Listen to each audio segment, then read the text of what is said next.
જય શ્રી કૃષ્ણ, જય જવાન, જય કિસાન, જય શ્રી ધારસો દાદા. આજે આપણે આ કડિયા કામ પૂરું થઈ ગયું છે. હવે ધાબુ નીચે નાખવું છે. દિવાલું થઈ ગઈ છે. જો દિવાલું બતાવું તમને.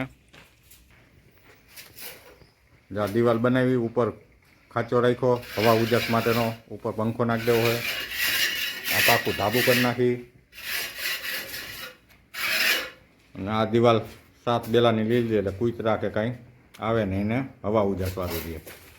આ 4 ફૂટનો ગેપ મૂકી દીધો. બેદીમાં તો કરી નાખ્યું. હવે આજે આ તર નાખવાનું છે નીચે. બહાર કુંડી થઈ જશે, મસ્તનો બની જવાનું. ગાયું પછી ભલે જલસા કરે, આમ તો બેઠી રહીએ માથે. અમે આવી ગયા વાળીએ અને આપણું કામ આજ પૂર્ણ થાય છે. અને તર નખાઈ ગયું પાકું ધાબુ. તો હવે આ ભાઈને કીધું ગાય લપસે ને એટલે મારી દો ફરિયા.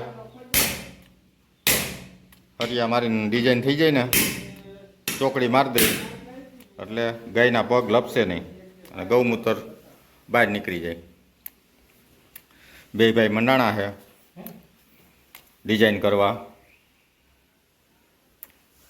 આવી કરી હજી ચોકડી લાગી જાહે.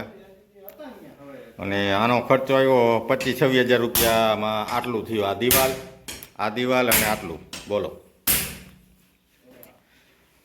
મોંઘવારી તો જો બાપા. આટલી વસ્તુ કરી લીધા હતા 25,000 રૂપિયા થઈ ગયા. 25-26 હજાર એક રૂમ થઈ જાય નકર. હજી આ પતરાની તો બધું આપણે હતું જ કમ્પ્લીટ. આટલામાં 25-26 હજાર રૂપિયા વૈચા લ્યો. નાનો માણસ ક્યાંથી આવું કરી શકે? મકાન બનાવવું હોય તો બિચારાઓને તોભા હોય.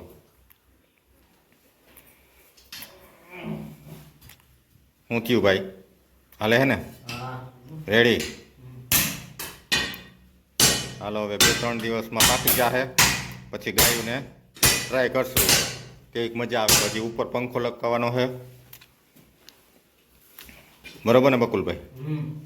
હાલો પાછા વહેલા કંઈક આવજો. વળી કંઈક મકાન બનાવી ત્યારે. આજ બાય બાય, ટાટા, જય શ્રી કૃષ્ણ, ટાટા. હા.